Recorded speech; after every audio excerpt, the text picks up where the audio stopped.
it's greatly appreciated. Tommy just called me Benedict Arnold for the rest of the day. Which is what he did, but so I'm glad you didn't answer that phone call. Roberta, I just want to thank you and the rest of the committee here and all the different people that I've known for a lot of years and say thank you very much for being part of this. And also my fellow recipients. Thank you. It's great to be able to be honored with you guys here. I've respected you and I've known you for a lot of years, and it's great to be honored with you all. I know Gary Nichols and I go way back. I got a chance to see him originally in 1985. We were at a tournament down in Mississippi State. It was an NCAA tournament, and Will Clark was in it, Elmira was in it, and also Michigan was in it with Barry Larkin. It was probably one of the best tournaments that I had ever attended. And being a rookie scout, in between games, they said, could you please clear the field, clear the stands, so we can end up letting the next group come in. Well, all the rest of the scouts stayed there. I, like a rookie, walked outside, realizing that there was a line that went from home plate all the way around right field and into center field to get back in. Well, being a first-year scout, I'm thinking, holy cow, I'm going to get fired. So I had two good hips then, so I just walked around the third base side, found a 10-foot fence, and hopped over it to get myself into the ball game. But that's when I first got a chance to meet Gary. I do want to thank right away. I want to thank my wife, Mary Ann, and all my children, Kate and all. We've been married 36 years. She's been involved in this baseball lifestyle for 35. There's times that I'm glad that she didn't leave me, because she could have changed the locks and I wouldn't have known, because I hadn't been around much. But, you know, we're in the game because we love the game of baseball. Our wives and our family are in the game because they love us, and I thank God for that. So thank you very much.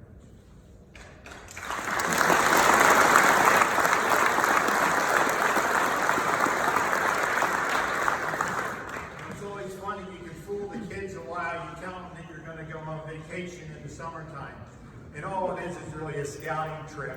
That you tell them to all get in the back of the van, so you throw 4 kids into the back of an Astro van, and you proceed to drive all the way from Florida up to Cape Cod, stopping along the way, seeing games, and you say to them, that's our vacation. But they put up with it, and thank God they love me for it. Joe McElvain was a major influence in my life, not only professionally, but also personally. He's a good friend, and he provided me with my first job in baseball with the Mets. He gave me an opportunity for what I had dreamed about, and that was to be with a group of people, to put together a team, to end up winning a world championship. That idea of being able to compete at the highest level. And Joe was such a great mentor for that. And he always stayed positive and always talked, he was a teacher, and took his time to help me and help the way I developed. And he also exposed me to guys like Frank Cashman, Harry Miner, the Miner family, Buddy Kerr, a number of scouts within the Mets organization that became a big part of my life. Also, he sent me up to Cape Cod for the first time, and that was my first instance up there, a chance to go up there. And at the time, everybody would stay at the Rainbow Lodge in Hyannis. There wasn't Marriott's, there wasn't Hilton's, and we weren't worried about points. But all the scouts would stay in the same place. And they took over the Coke machine, and they would put all their beers in the Coke machine. And at night, as you had mentioned, we would come home after games and we would sit around and have beers, and I would listen to the stories that the scouts were telling. And actually they were teaching is what they were doing. When we would go to the ballpark, they'd say, hey kid, why don't you go get the lineups for us? Go on over and go get them in the dugout. And I'd run on over and get them, and I'd start running down a list of numbers and then names and what positions they were playing. And then one day, and I want to say it was Lenny Murillo, said to me, he goes, you know, I want you to know we like you. We're not picking you. We're actually teaching you. And I said, well, thank you. He goes, when you go in that dugout, introduce yourself to the coach. Maybe even meet one of the players, shake their hands, look at them. And that's going to help you someday. Get a chance to know their personality. And, you know, that's something that I've kept doing for the rest of my life. I always enjoyed that. And hopefully, it's actually paid some dividends. Working with Terry Ryan, he had hired me as a East Coast supervisor. And our draft room consisted of 4 people.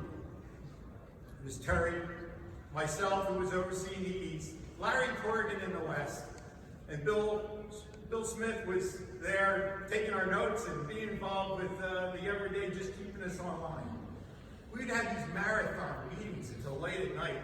And the only reason why we would end them is because Larry would fall asleep on the floor and he would start snoring.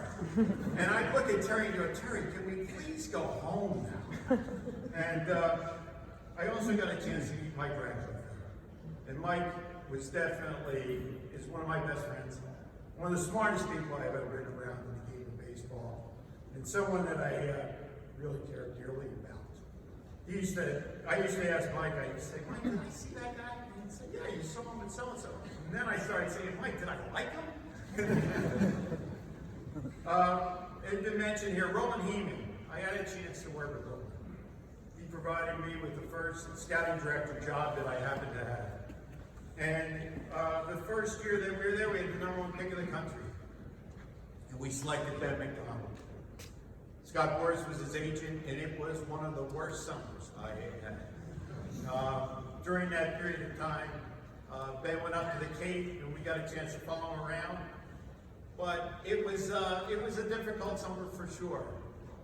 The second year, we selected Mike Mussina with his 20th pick, and we got him signed in one day. Go figure. But Ed Sprague Sr. did a terrific job with Mike Mussina, knowing his makeup, knowing everything about him, despite the fact that we had heard that he might be a little selfish and stuff like that. Mike Mussina was, of course, a Hall of Famer. And to be able to attend that Hall of Fame induction this year was one of my highlights of my career, to be able to watch a guy that was part of it and being able to see him go big. You know, I've had a lot of opportunities to work with an awful lot of people around here. I look around this room and I see so many people that I know and I've worked with and that have helped me out throughout my career, that I've shared laughs with, shared meals with. I mean, it's touching. Some of you guys I look at and I realize that I helped you get into the game for the first time. And I want to thank you for looking after me at different times during working with you and all. And Tommy Allison's down here, and I know Joe Delacarte's out there somewhere, and Paulie Fryer. Paul probably didn't make it. But I want to say thank you very much, but I also want to apologize for getting you into this game, because it is all life-consuming. Scouting is not a business. It's a life. It's just a way of living. And I'm just glad that I've been able to be around all of you to be part of this. Also, I must say that 12 years ago, Brian Sabian came to me and asked permission from the Dodgers to bring me on over. And he brought me into the Giants family. It was something that became the highlight of my career and all the work. The people I got a chance to work with, from John Castleberry, Eddie Creech, Doug Madison, and this whole group right here who helped me throughout everything. It was very rewarding. It was fulfilling to see how an organization working together, from ownership to upper management, to the players, to the coaches, to the people throughout the stadium, to the city, all joined as one and celebrated, and having 3 World Series championships. It's pretty exciting when you get a chance to fulfill your dream, to compete against the best, as all of you are. And finish on top of that last game of the season. It was really exciting to watch Joe Panic turn that double play in Game 7 of the 2014 season, and know that that double play started when Johnny DiCarlo started watching him in high school and started looking at him and started finding out about his makeup, and then following him on through to that flip to Crawford to over to Belt, and knowing that all of our guys were part of it. That was truly an amazing time for me, and it's been one of the highlights of my career.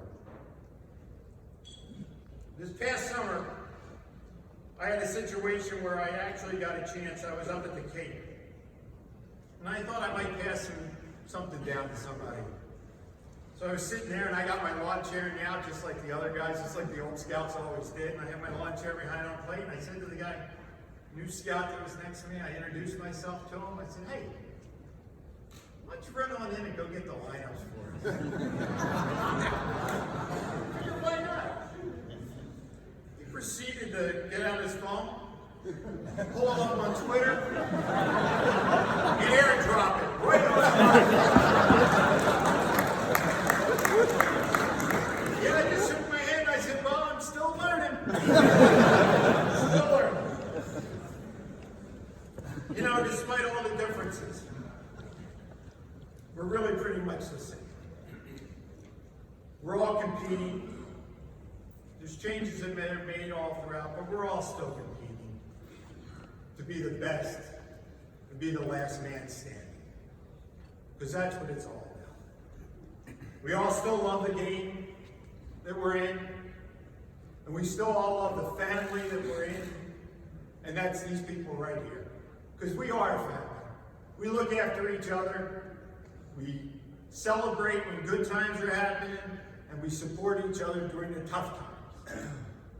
We're all out there looking for difference makers, trying to find someone for our team that will make a difference. Well, I have to tell you, throughout my life, I've been looking for a difference maker every single day. That difference maker has been you guys. You guys have made the difference in my life, for my family's life. And that, I want to thank you very much for.